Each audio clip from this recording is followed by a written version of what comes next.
আসসালামু আলাইকুম। সবাইকে স্বাগত জানাচ্ছি আমি নাইম ফাথম মুবিন। শুরুতে সংবাদ শিরোনাম। বাংলাদেশের সর্বশেষ গুরুত্বপূর্ণ আপডেট সংবাদে আপনাকে স্বাগত। শুরুতেই সংবাদ শিরোনাম, পরে বিস্তারিত। প্রথমেই জানাবো, সীমান্তে 9 জনকে পুশিনের চেষ্টা, বিজিবির বাধা। নওগাঁর সাপার সীমান্তে নারী ও শিশুসহ 9 জনকে বাংলাদেশে পুশিনের চেষ্টা করেছে বিএসএফ। আজ 4:15টার দিকে নওগাঁ ব্যাটালিয়ন 16 বিজিবির অধীন আদালত বিওপির দায়িত্বপূর্ণ সীমান্ত এলাকায় এমন ঘটনা ঘটে। বিজিবি সূত্র থেকে জানা গেছে যে সীমান্ত পিলার 244/MP দিয়ে ভারতের 29 বিএসএফ ব্যাটালিয়নের এলেনপুর ক্যাম্পের সদস্যরা 9 জনকে বাংলাদেশে ঠেলে দেওয়ার চেষ্টা করে। পুশিনের শিকার ব্যক্তিদের মধ্যে 3 জন পুরুষ, 3 জন নারী এবং 3 জন শিশু রয়েছে। এবারে জানাবো, অনলাইন জুয়ার চক্রের 4 সদস্য গ্রেপ্তার। দিনাজপুর এবং রংপুর পৃথক অভিযান চালিয়ে অনলাইন জুয়ার মাস্টারমাইন্ড এজেন্ট চক্রের 4 সদস্যকে গ্রেপ্তার করেছে র্যাপিড অ্যাকশন ব্যাটালিয়ন র্যাব। এ সময় তাদের কাছ থেকে অনলাইন জুয়ার কার্যক্রম পরিচালনায় ব্যবহৃত একটি ল্যাপটপ ও একটি মোবাইল ফোন এবং একটি মোটরসাইকেল জব্দ করা হয়। আজ বিকেলে র্যাব 13-র সহকারী পরিচালক মিডিয়া বিপ্লব কুমার গোস্বামী স্বাক্ষরিত এক বিজ্ঞপ্তিতে এই তথ্য নিশ্চিত করা হয়েছে। এরপর জানাবো, মাদক নিয়ে বিরোধের জেরে খুন, বিকৃত করা হয়েছে মরদেহ। গাজীপুরের কালীগঞ্জে সাইফুল ইসলাম 48 নামের এক ব্যক্তিকে নৃশংসভাবে হত্যা রহস্য উদ্ঘাটন করেছে জেলা গোয়েন্দা পুলিশ। মাদক সংক্রান্ত পূর্ব বিরোধের জেরে তাকে হত্যা করা হয়। এরপর তার মুখকে বিকৃত করে দেওয়া হয়েছে।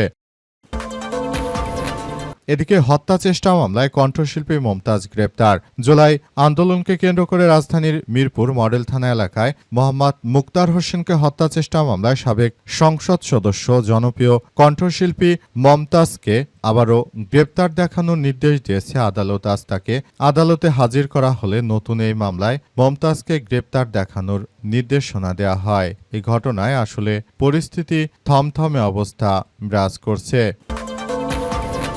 এবং সর্বশেষ জানাবো, বাংলাদেশ চীন ঘনিষ্ঠতায় উদ্বেগ ভারত। প্রধানমন্ত্রী চীন সফর নিয়ে ভারতের মাথা ব্যথা শুরু। এবার চীনের সঙ্গে হাত মিলিয়েছে বাংলাদেশ। এতে ভারতের হিন্দুত্ববাদী কুখ্যাত সন্ত্রাসী নরেন্দ্র মোদীর মাথায় হাত। কারণ বাংলাদেশ যদি চীনের কাছ থেকে সব রকমের সহযোগিতা পায় তাহলে ভারতের হিন্দুত্ববাদী মোদী আর চক্রান্ত চালাতে পারবে না। পুশিন করে বাংলাদেশের বিরুদ্ধে যে ষড়যন্ত্র শুরু করেছে নরেন্দ্র মোদী, সেটি আসলে কোনোভাবে গ্রহণযোগ্য নয়। প্রিয় দর্শক, এতক্ষণ শুনছিলেন সংবাদ শিরোনাম, এবারে বিস্তারিত।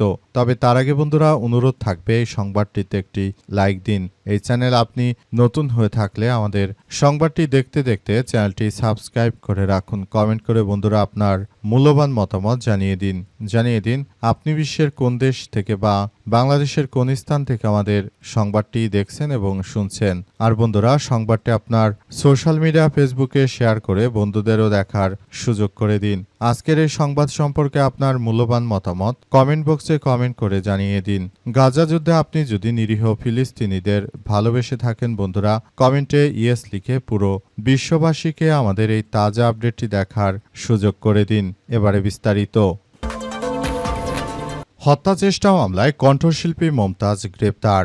আবারও সাবেক সংসদ সদস্য কণ্ঠশিল্পী মমতাজকে গ্রেপ্তারের নির্দেশ দিয়েছে আদালত। আজ রাজধানীতে জুলাই হত্যাকাণ্ডের সময় একটি হত্যা চেষ্টা মামলায় সাবেক কণ্ঠশিল্পী মমতাজকে গ্রেপ্তারের নির্দেশ দেয় ঢাকা একটি আদালত। জুলাই আন্দোলনের সময় মমতাজের বিতর্কিত কর্মকাণ্ডের কারণে মূলত এই বিষয়গুলো আসলে নিশ্চিত করা হয়েছে।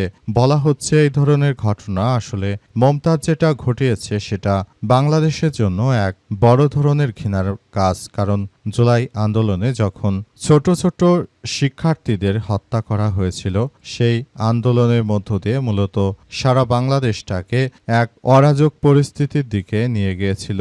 তখন কিন্তু নতুন করে এই বিষয়গুলো জুলাই আন্দোলনের সময় মূলত মমতাজের এই কার্যক্রমগুলো আসলে কোনোভাবেই গ্রহণযোগ্য নয়। মমতাজ যে কার্যক্রমগুলো চালিয়েছে আওয়ামী লীগের সঙ্গে, যে উস্কানি দিয়েছে এবং জুলাই হত্যাকাণ্ডের সময় তার যে ধরনের সম্পৃক্ততা রয়েছে বিষয়গুলো নিয়ে সবাই খুবই গুরুত্ব সহকারে দেখভাল করছে।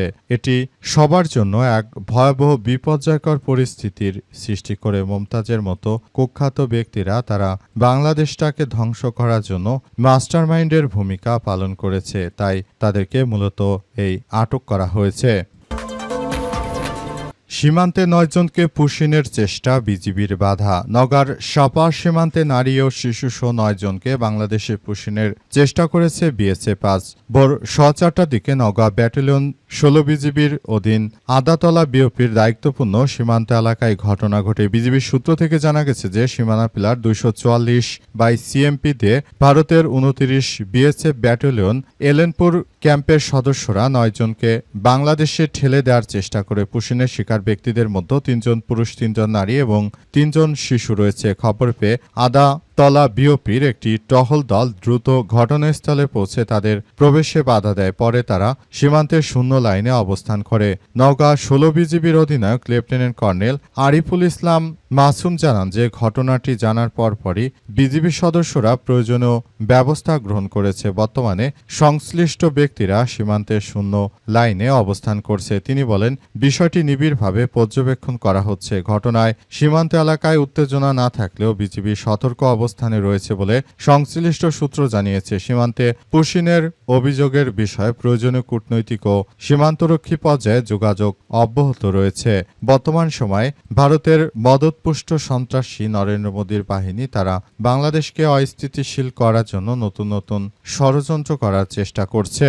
এই ঘটনায় ওই এলাকায় থমথমে অবস্থা বিরাজ করছে।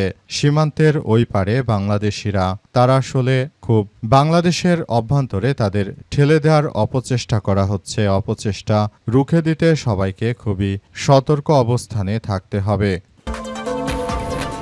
অনলাইন জুয়া চক্রে 4 সদস্য গ্রেপ্তার। দিনাজপুর এবং রংপুরে পৃথক অভিযান চালিয়ে অনলাইন জুয়ার মাস্টার এজেন্ট চক্রের 4 সদস্যকে গ্রেপ্তার করেছে র্যাব। আজ বিকেলে র্যাব 13 সহকারী পরিচালক এসব তথ্য নিশ্চিত করে। গ্রেপ্তারকৃতরা হলেন দিনাজপুর ঘোড়াঘাট উপজেলার কাশিগাড়ি গ্রামের বেল্লাল হোসেনের ছেলে শফিউল ইসলাম, উপজেলার শ্রীচন্দ্রপুর গ্রামের মাহাতাব হোসেনের ছেলে নাহিদ, রংপুর জেলার পীরগঞ্জ উপজেলার কোয়াতপুর হামিদপুর গ্রামের আব্দুল খালিদ মিয়ার ছেলে শাহিন ও আলী হোসেন রানা মিয়া। তাদেরকে আটক করা হয়েছে এবং জিজ্ঞাসাবাদ করা হচ্ছে। তারা অনলাইন জুয়ার সঙ্গে তারা সম্পৃক্ত। বিকালে র্যাবের পক্ষ থেকে বিষয়টি নিশ্চিত করা হয়েছে এবং বলা হয়েছে যে বা যারা বাংলাদেশে সব অনলাইন জুয়া চক্রের সঙ্গে জড়িত রয়েছে তাদের সবাইকে আসলে যার যার জায়গা থেকে এই পরিস্থিতিগুলো খুবই সুন্দরভাবে আসলে দেখভাল করতে হবে। এই পরিস্থিতিতে যারা জুয়া চক্রের সঙ্গে জড়িত থাকবে তাদের সবাইকেই আইনের আওতায় নিয়ে আসা হচ্ছে এবং বলা হয়েছে যে জুয়া চক্রের যত বড় সম্রাটই থাকুক না কেন তাদেরকে বাংলাদেশ সরকার খুবই শাস্তিমূলক কার্যক্রমের মধ্য দিয়ে নিয়ে যাবে। সরকার স্পষ্ট ভাষায় বলেছে যে যারা জুয়া খেলে এবং যারা জুয়ার সঙ্গে সম্পৃক্ত তাদেরকে কোনোভাবেই ছাড় দেওয়া হবে না। তাই সরকারের পক্ষ থেকে এসব বিষয়গুলো নিয়ে খুবই গুরুত্ব সহকারে কার্যক্রম চালানো হচ্ছে।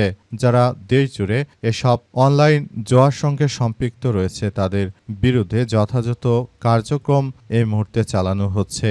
যেই জুয়া খেলুক না কেন তাদেরকে কোনো ছাড় দেওয়া হবে না। এই জুয়া চক্রদের বিরুদ্ধে সরকার যেটি আসলে করেছে সেটি আমাদের সবার জন্য এক ভয়াবহ বিপজ্জনক পরিস্থিতির সৃষ্টি করছে। সুতরাং বিষয়গুলো নিয়ে খুবই গুরুত্ব সহকারে কার্যক্রম আসলে চালানো হচ্ছে। মাদক নিয়ে বিরোধের জেরে খুন, বিকৃত করা হয় মরদেহ। গাজীপুরের কালীগঞ্জে সাইফুল ইসলাম 48 নামের এক ব্যক্তিকে নৃশংসভাবে হত্যার রহস্য উদ্ঘাটন করেছে জেলা গোয়েন্দা পুলিশ ডিবি। মাদক সংক্রান্ত পূর্ব বিরোধের জেরে তাকে হত্যা করা হয়। পরবর্তীতে মরদেহটি বিকৃত করা হয় যেন কেউ চিনতে না পারে। ঘটনায় জড়িত 3 আসামিকে গ্রেপ্তারের পর তারা আদালতে স্বীকারোক্তিমূলক জবানবন্দি দিয়েছে। আজ এক প্রেস বিজ্ঞপ্তিতে এই তথ্য বলা হয়েছে। গ্রেপ্তারকৃতরা হলেন কালীগঞ্জ থানার অলুয়া গ্রামের মৃত আলাউদ্দিনের ছেলে মোহাম্মদ রেজাউল করিম 50, একই গ্রামের আব্দুল আলী মিন্টুর ছেলে মোহাম্মদ নাজিম মিয়া 25 এবং টিউরি গ্রামের মোহাম্মদ শাহজাহানের ছেলে মোহাম্মদ আবু তাহের ৩২। প্রেস বিজ্ঞপ্তিতে ডিবি জানায় যে গত ২ জুন সকালে কালীগঞ্জের তুমুলিয়া ইউনিয়নের উলোয়া এলাকায় রাস্তার পাশ থেকে এক অজ্ঞাতনামা ব্যক্তির ক্ষতবিক্ষত মরদেহ উদ্ধার করা হয়। পরবর্তীতে নিহতের বড় ভাই আব্দুর সালাম মরদেহটি সাইফুল ইসলামের বলে শনাক্ত করে এই ঘটনায় কালীগঞ্জ থানায় একটি হত্যা মামলা দায়ের করা হয়েছে। মামলার গুরুত্ব বিবেচনা করে গাজীপুর পুলিশ সুপারের নির্দেশে তদন্তের দায়িত্ব দেওয়া হয়েছে এবং বর্তমানে এই ঘটনা নিয়ে ওই এলাকায় পরিস্থিতি থমথমে অবস্থায় বিরাজ করছে। যে কোনো ধরনের অরাজক পরিস্থিতি এই মুহূর্তে সবাইকে খুব সতর্কতার সহিত কার্যক্রম চালাতে হবে। দেশে বিএনপি সরকার ক্ষমতা আসার পর থেকে দেশ জুড়ে যে নৈরাজ্যকর পরিস্থিতির সৃষ্টি হয়েছে সেই নৈরাজ্যকর পরিস্থিতি খুবই ব্যাপক আকারে খুবই খারাপ আকারে ধারণ করেছে বলে উল্লেখ করা হয়েছে। তাই বিষয়গুলো নিয়ে সবাইকে এখনই খুবই গুরুত্ব সহকারে কার্যক্রম চালিয়ে যেতে বলা হয়েছে।